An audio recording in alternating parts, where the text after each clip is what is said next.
నేను doctor Aman Raju, senior Ayurvedic consultant, మెడి9 Ayurveda hospital. మనం ముఖ్యంగా వాటర్ తక్కువ తీసుకోవటం, ఎండకి ఎక్కువ ఎక్స్పోజ్ కావటం, ముఖ్యంగా కాల్షియం రిచ్ ఫుడ్స్ ఎక్కువ తీసుకోవటం, అంటే పాలకూర కానీ టమోటా కానీ కాల్షియం ట్యాబ్లెట్స్ ఎక్కువ వాడటం, విటమిన్ డికి సంబంధించినటువంటి పదార్థాలు ఎక్కువ వాడటం, పాలకు సంబంధించిన పదార్థాలు ఎక్కువగా తీసుకోవటం, యూరిన్లో తరచూ ఇన్ఫెక్షన్స్ రావటం, హైపోథైరాయిడ్, అదేవిధంగా కిడ్నీకి సంబంధించినటువంటి వ్యాధుల్లోనూ కొన్ని రకాల హార్మోనల్ వ్యాధుల్లోనూ కిడ్నీ స్టోన్స్ అనేవి ఎక్కువగా వచ్చే అవకాశం ఉంటుంది. చాలామందికి చూస్తుంటాం. ఇది కిడ్నీలో కానీ లేదా కింద ఉండేటటువంటి దాని కింద వచ్చేటువంటి యురేటర్లో కానీ, నెక్స్ట్ యూరిన్ బ్లాడర్లో కానీ, యురేత్రాలో కానీ మనకు కిడ్నీ స్టోన్స్ వచ్చే అవకాశం ఉంటుంది. అయితే ఇది 3 రకాల స్టోన్స్ ఉంటాయి. కాల్షియం ఆక్సలేట్ స్టోన్స్ అని, కాల్షియం ఫాస్ఫేట్ స్టోన్ అని, యూరిక్ యాసిడ్ స్టోన్స్ అని 3 రకాలు. అయితే ఆయుర్వేద శాస్త్రరీత్యా కూడా వాత, పిత్త, కఫ, శుక్ర, ఆస్మెరీ అని చెప్పడం జరుగుతుంది. ఆయుర్వేదంలో స్టోన్ మనం ఆస్మెరీ అంటాం.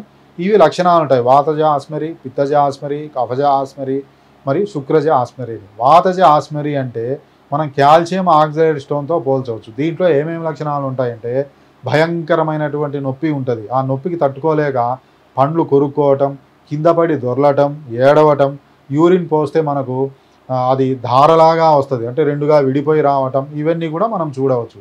అదే మనకు రెండవది పిత్తానికి సంబంధించినటువంటి ఆస్మెరీ. దీన్ని మనం యూరిక్ యాసిడ్ స్టోన్గా చూడవచ్చు. దీంట్లో ఏమేమి లక్షణాలు ఉంటాయి? ఈ మంట, యూరిన్లో మంట, యూరిన్ పసుపు కలర్లో రావటం, యూరిన్లో బ్లడ్ రావటం, యూరిన్ పోస్తుంటే మనకు నిప్పు కదా బయటకు వచ్చినట్టు వేడి, కళ్ళల్లో వేడి, నెక్స్ట్ ముక్కు నుంచి వేడి గాలి రావటం, ఇవన్నీ కూడా మనం చూడవచ్చు. దీన్ని యూరిక్ యాసిడ్ స్టోన్స్లో చూడవచ్చు. అదే కఫజ ఆస్మెరీలో ఏముంటుంది? యూరిన్ పోస్తుంటే మనం ఆయిల్ కదా, ఆయిల్ ఏ విధంగా ఉంటుంది తిక్కుగా, అలా పోస్తే దగ్గరనే పడుతుంది ఫ్లో. అదేవిధంగా యూరిన్ బ్లాడర్ అంతా బరువు అనిపిస్తుంది. కింద మనకు దాని దగ్గర జననేంద్రియాల దగ్గర అంతా కూడా బరువు అనిపిస్తుంది. ఈ లక్షణాలన్నీ కూడా మనకు కఫజ స్టోన్లో ఉంటాయి. దీన్ని మనం కాల్షియం ఫాస్ఫేట్గా చూడవచ్చు. ఇంకా ఆయుర్వేదంలో శుక్రజ ఆస్మెరీ అంటాం. అంటే ఎవరైతే ముఖ్యంగా యువకులలో ఎక్కువ సెక్స్లో పాల్గొనకుండా ఎక్కువ రోజులు వీర్యం అనేది స్టోర్ కావటం వల్ల ఆ వీర్యమే మనకు స్టోన్గా ఏర్పడుతుంది. దీన్నే మనం శుక్రజ ఆస్మెరీ అంటాం. దీనికి సపరేట్ మందులు ఉంటాయి. మనకు ఈ వాత, పిత్త, కఫ ఈ లక్షణాలను బట్టి మనకు వేరు ట్రీట్మెంట్ ఉంటుంది. అన్నిటికీ ఒక ట్రీట్మెంట్ ఉండదు. జనరల్గా ఫుడ్ విషయంలో ఎక్కువ వాటర్ తీసుకోవటం, వాటర్ కంటెంట్ ఉండేటటువంటి కొబ్బరి బోండా, అదేవిధంగా కీర, నెక్స్ట్ వట్టివేర్ల కషాయం, ధనియాల కషాయం ఇవి ఎక్కువ తీసుకోవటం మంచిది. ఇంకా మనం ఉలవల చారు, ముల్లంగి జ్యూసు ఇవి కూడా మనకు బాగా పనిచేస్తాయి.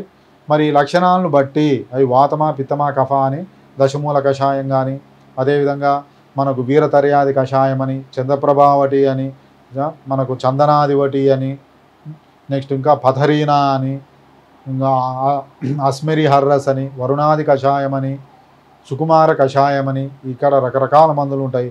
ఇవి మనం ఆయుర్వేద డాక్టర్ల పర్యవేక్షణలో ఆ లక్షణాలను బట్టి వాడితే మనకు ఈజీగా తగ్గుతుంది. ఇది ముఖ్యంగా ఆయుర్వేదం ద్వారా మేము చూసేటటువంటి కేసుల్లో మా అనుభవం ప్రకారం 12 mm వరకు మనకు ఎటువంటి సర్జరీ లేకుండా పూర్తిగా మందులతోనే మనకు ట్రీట్మెంట్ అనేది ఉంటుంది. ఇంకా మనం కొన్ని యోగాలో కూడా కొన్ని ఆసనాస్ ఉంటాయి, అవన్నీ కూడా మనం ప్రొవైడ్ చేయడం జరుగుతుంది. అదేవిధంగా నేచురోపతిలో కొన్ని ఫుడ్ ఏమేమి తీసుకోవాలి, ఆ ఫుడ్ ప్రిపరేషన్స్ అవన్నీ కూడా మనం చెప్పడం జరుగుతుంది. ఇవన్నీ కలిస్తే మన కిడ్నీ స్టోన్స్ అనేది తగ్గడం పెద్ద పనేం కాదు, ఈజీగా తగ్గుతుంది. ఎవరికైనా సరే కిడ్నీలో స్టోన్స్ ఉన్నా, కొంతమందికి పిత్తాశయంలో రాళ్ళు ఉంటాయి, గాల్ బ్లాడర్ స్టోన్, ఈ గాల్ బ్లాడర్లో స్టోన్ ఉన్నా సరే ఒకసారి మీ రిపోర్ట్స్తో మన మెడి9 ఆయుర్వేద హాస్పిటల్ని సంప్రదించండి. ఇక్కడ సర్జరీ లేకుండా తప్పకుండా సులభంగా తక్కువ టైంలో మీకు శాశ్వత పరిష్కారం అనేది లభిస్తుంది.